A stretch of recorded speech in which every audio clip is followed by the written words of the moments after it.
자, 오늘의 경제 뉴스 알고란의 고란 기자와 함께 정리해보죠. 안녕하세요. 네, 안녕하세요. 미국의 상호 관세 발표 얘기부터 안 할 수가 없죠. 아마 이거 때문에 뜬 눈으로 밤을 지새우신 국내 투자자분들 많으실 텐데요. 네. 드디어 발표가 됐습니다.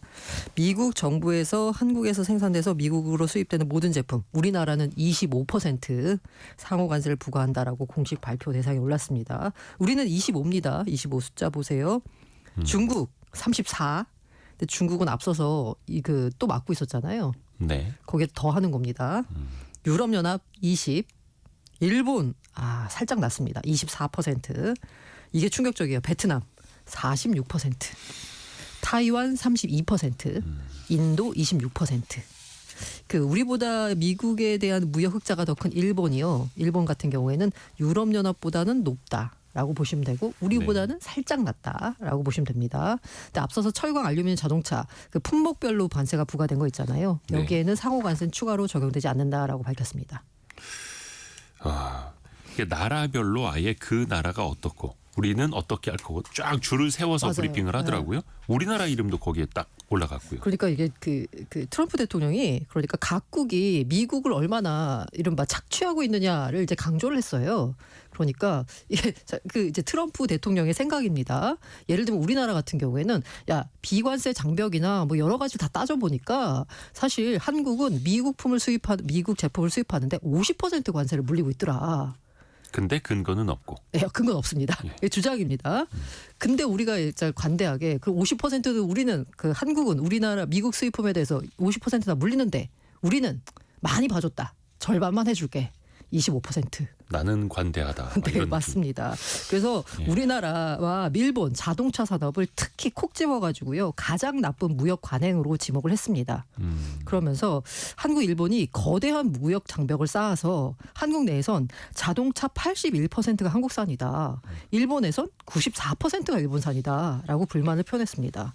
이런 엄청난 무역 장벽 때문에 이렇게 한국에선 한국차만 팔리고 일본에선 일본차만 팔리는 거 아니냐라고 얘기한 거죠. 그래서 모든 외국산 자동차에 25% 관세를 부과하겠다라고 내가 강조한 거다라고 얘기했어요. 한국 내에서는 한국산 자동차를 많이 타고 다닌다 이 얘기를 정확하게 트럼프 대통령이 일기 집권 시기에 했던 말 똑같죠. 항상 불만인 거예요. 네. 왜냐하면 트럼프 대통령 입장에서는 미국에서는 굉장히 많은 한국차가 팔리고 있잖아요. 근데 왜 한국에서는 미국차가 안 팔리는 거야? 이 트럼프 생각에서는 만약에 이게 불공정한 무역 관행이 없었다라고 하면 이렇게 될 수는 없다. 상호 간에 FTA 맺어가지고 서로 자동차에 대한 관세는 똑같은데 그렇죠? 네, 거의 관세 없는. 근데 한국에서 미국 차 인기 없는 거는 그냥 미국 차가 인기가 없어잖아요. 별로라서. 디자인도 그렇고 다 네. 별로라서. 아무튼 네, 쌀 관세도 문제 삼았어요. 이게 참 핵심이죠. 쌀.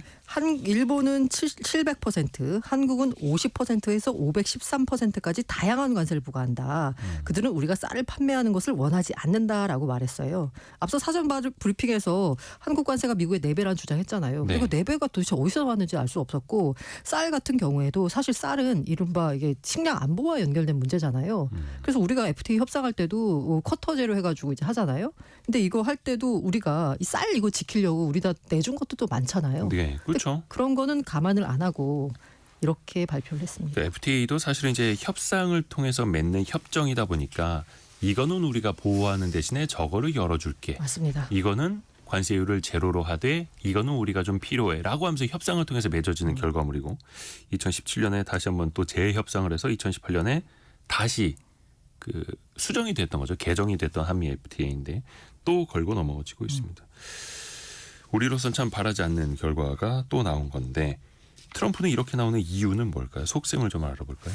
사실 아까 말씀드린 대로 트럼프 주장에 따르면 우리가 50% 관세 장벽을 세운 거예요. 네. 근데 트럼프는 관대하니까 25%만 하겠다라고 한 거고요. 네. 근데 여기서 아까 FTA를 했는데 이론적으로 관세 거의 없는 거 아니야? 실제로 98% 품목인가요? 관세율 제로라고 합니다. 하지만 이제 트럼프가 문제 삼은 바로 비관세 장벽입니다. 뭘 비관세 장벽으로 삼았는지는 정확히 밝히지 않았습니다. 그러면서 이게 특히 이제 우리나라 같은 경우에는 또 약간 불리한 게요. 국정 공백으로 뭔가 할 수가 없어요. 정상회계 올스톱 됐습니다. 사실 이런 정도의 수준이면 실무진이 가서 뭐 어떻게 얘기한다고 되는 게 아니에요. 정상들 간의 외교를 통해서 해결해야 되는 거지요. 그리고 고율 관세 매겨도요. 사실 미국이 한국에서 그러니까 미국이 사는 한국의 수출품들이요. 이거 꼭 안 사도 되는 겁니다. 예를 들면 예. 뭐 에너지 아니면 뭐 히토류 같은 이런 필수적인 것들 있잖아요. 네. 이거 아니라 쉽게 말해서 한국산 자동차 안 사고 미국산 자동차 사면 되는 거예요. 미국 소비자가 선택하기에 네, 따라서. 맞습니다. 그렇기 때문에 고율 관세를 매겨도 미국 경제에 큰 영향을 주지 않는다라는 점이 종합적으로 고려된 거 아니냐라고 이제 해석을 합니다. 그리고 미국 같은 경우에는 보편 관세도 부과했습니다. 10%의 보편 관세를 부과했고요. 이 같은 기본 관세, 보편 관세는 주말부터 적용이 되고요. 국가별 관세는 9일부터 부과가 됩니다. 어찌됐든 간에 미국 입장에서는 그냥 전 세계를 상대로 관세 전쟁을 이제 벌이겠다라는 건데 어떻게 보면 우리 입장에서는 뭐 중국산도 그렇고 일본도 그렇고 일본도 사실은 24%이면 우리나라는 1%포인트밖에 차이 안 나는 건데 네. 굳이 이게 약영향을 받자면 또 미국이 더 많이 받을 것 같기도 하고요. 경제적 여파는 어떨까요? 파이낸셜 타임스 보도를 보자면요. 미국이 25% 관세 부과하고 만약에 상대국이 동일한 보복 조치 단행한다라고 했을 때 한국의 수출 감소율 7.5%, 1인당 국민소득 1.6% 감소할 것이라고 보도했습니다. 특히 좀 약간 충격적인 숫자가 바로 베트남이었습니다. 네. 베트남이 46%예요. 그럼 물건값이 이론적으로 46% 오른다라는 얘기잖아요. 근데 우리 가정기업들 베트남에서 제품 생산으로 해서 미국으로 수출하거든요. 맞죠. 베트남의 최대 수출 기업이 바로 삼성전자입니다. 그렇죠. 근데 여기다 46% 관세를 때려버리면 이거 걱정입니다. 그래서 스마트폰도 그렇고 스마트폰 부품들도 그렇고 가전제품 부품들도 그렇고 베트남에 많이 나가 있는데 물론 베트남 내에서 우리 중소기업들이 베트남에 있는 삼성, LG에 공급하는 거는 뭐 그렇게 큰 영향이 없을 수도 있겠습니다만 거기에서 이제 수출되는 게 또 어찌됐든 간에 관세의 영향을 받으면 돌고 돌아서 그 공급망 서플라이 체인에 다 또 영향을 받을 수밖에 없겠죠. 미국 증시 같은 경우에는 뭐 요게 이제 장 마감 이후에 트럼프 대통령의 발표가 있었어서 본장에서는 반영은 안 됐다가 시간외 거래에서 지금 엄청 반영이 되고 있죠. 네, 사실 상호 관세 발표 직전에 마감된 뉴욕 증시 3대 지수 모두 올랐습니다. 다우 0.56, 그다음에 나스닥은 0.87이나 올랐어요. 이게 사실 관세율 공개되면 네. 불확실성 해소다. 오히려 시장이 약간 상승 악재 해소니까 상승 재료로 받아들일 수 있지 않을까라고 생각을 했었는데 네. 시장이 예상한 관세율은 대체로 봤을 때 한 10% 수준을 예상을 했었어요. 네. 그런데 20% 이게 그 약간 평균을 보니까 대충 한 20% 나온다라고 하더라고요. 그래서 일각에서는 20%를 맞춰놓고 상호 국가별 관세를 부과한 거 아니냐. 역으로 계산해서라는 얘기까지 나오고 있습니다. 그러니까 예상보다 관세를 높다 보니까 주식시장 실망했고요. 특히나 원래 기대했던 기대감과 반하는 결과가 나왔잖아요. 그러니까 네. 실망감이 즉각적으로 시장에 반영되면서 시간의 거래소에서는 그 하락세를 나타냈고요. 테슬라, 엔비디아 주요 종목들 다 떨어지고 있고요.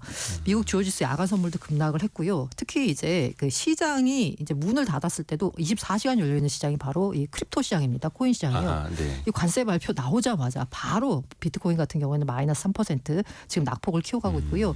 그밖에 알트코인들은 각각 6%, 7% 넘게 바로 급락 반응이 나타났습니다. 코스피, 코스닥 역시요 2% 안팎 하락 출발하고 있습니다. 일단은 이 시각 현재 나스닥 100 미국 이제 지수 선물 시장 한 4% 정도 급락하고 있고요. 우리나라는 이제 코스피가 아까 한 2%대 중반 하락하면서 출발했지만 지금 2.1%. 코스닥은 오히려 하락폭을 좀 좁히고 있습니다. 한 1%대 중반 하락하면서 출발했다 지금 0.9%로 낙폭은 좀 좁히고 있고요. 상대적으로 미국 증시보다는 그래도 잘 버티고 있는 국내장. 하지만 오늘도 시가총액 상위 종목들 보면은 하이닉스가 4.3% 급락하고 삼성전자도 2.5% 급락하면서 약간 소형주보다는 대형주에 역시나 이제 직접적으로 미국에 수출하는 기업들 영향을 더 많이 받고 있습니다. 특히 하이닉스 같은 경우는 대부분을 다 엔비디아 향 수출이라서 바로 직격탄을 맞게 돼 있죠. 앞으로의 협상이 중요한 거잖아요, 이제. 그래서 실제로 이거 관련돼가지고 스캇 베센트 이제 재무장관이 나와가지고 또 얘기했잖아요. 예. 지금 전화 엄청 오고 있다고. 자기한테 백악관으로 전화 엄청 온다고. 협상하자. 네, 맞습니다. 그래서 이 상호관세 발표 이후에도 개별 국가들과의 협상의 문은 열려 있다라는 점을 계속 강조하고 있습니다. 사실 국내 우리 같은 경우에는 사실 대부분 무관세잖아요. 근데 이제 이 FTA 이거 아마 대폭 수정해야 될 수도 있는 또 한 번 재협상을 해야 될 수도 있고요. 아니면 아예 FTA 없애버리고 새로운 협정 맺을 가능성도 있고요. 한덕수 대통령 권한대행 오늘 아침 긴급 경제안보 전략 태스크포스 회의를 개최합니다. 네. 사실 이럴 수밖에 없죠. 글로벌 관세 전쟁 현실이 엄중한 상황이죠. 게다가 우리 수출로 먹고 사는 나라니까요. 관련 업종 기업에 긴급 지원 대책을 마련하라라고 지시를 내렸다는데 이런 지금 시국에 그 국정 공백 상황이라는 게 조금 아쉽습니다. 그래서 한덕수 권한대행이 지금 피해를 최소화하기 위한 대미 협상에 적극 나서야 한다 이야기했고 피해 업종 뭐 자동차를 비롯해서 지원 방안을 좀 준비하겠다라고 이야기를 했는데 준비가 돼 있었다라는 게 아니라 이제부터 이제 준비를 한다라는 거고요. 다른 나라들은 어떻게 움직이고 있는지 좀 알 수 있을까요? 일단 EU 같은 경우에는 두 가지 대응 준비하고 있다고 밝혔습니다. 만약에 일단 철강 알루미늄 관세 협상 이거 이제 다 25% 부과한다라고 했잖아요. 네. 만약에 이거 무산된다라고 하면 이달 중순부터 42조 원 상당의 미국산 상품의 관세 부과할 방침입니다. 이게 이제 수출되는 그 물량 정도 한 42조니까 우리도 똑같이 42조 원에다가 관세 부과하겠다라는 거예요. 두 번째는 나머지 관세들에 대한 대응인데 요거는 적절한 시점에 발표될 거다. 요것도 아마 이제 협상을 하면서 뭔가 밀고 당기기를 하다가 결정할 것 같습니다. 이 영국 같은 경우에는 국익에 따라 모든 옵션을 배제하지 않는다라고 했어요. 그러니까 네. 여차하면 우리 보복관세 물릴 수도 있어라고 하지만 그 뒤에 붙인 게 협상에 주력하겠다. 라고 강조를 했습니다. 사실 캐나다 같은 경우에는 상호관세에 대한 보복 의지 강하게 밝혔습니다. 이 새로 신임 총리 같은 경우에 또 경제 통으로 알려져 있고 네. 오히려 강력하게 나가야 된다라는 입장인 거고요. 멕시코 같은 경우에는 즉각 맞대응하진 않기로 해서요. 구체적인 뭔가가 나오진 않았습니다. 어쨌든 간에 모든 각국이요. 말은 이제 세게 해도 일단 협상 가능성은 다 열어둔다. 이 여지를 뒀어요. 다 발표를 그렇죠. 하면서. 그래서 아마 내부적으로는 무역 경제 확전에 대비하는 모습인데 이제 각국 입장에서는 각국에 각각 유리한 협상 결과를 얻어낼 수 있도록 그야말로 진짜 백악관 전화통에 불이 날 것 같습니다. 일단 뭐 트럼프 대통령의 그 거래의 기술 네. 보면은 그 협상 스타일이 있지 않습니까? 일단은 세게 불러놓고 그 그렇죠. 다음에 협상을 통해서 원하는 걸 이제 쟁취하는 스타일. 그래서 일각에서는 오히려 좋아. 이렇게 높게 나온 게 협상 여지를 열어둔 거다라고 해석하시는 분들도 있더라고요. 그렇죠. 다만 이제 그 사이에서 엄청난 불확실성이 있다 보니까 금융시장은 흔들릴 수밖에 없고 또 미국 내에서도 소비 심리가 위축이 되면 결국은 우리 뭐 제조업 수출이라든지 또 결국은 또 좋을 게 없고요. 어떻게 풀어나가야 할지 계속해서 좀 지켜보죠.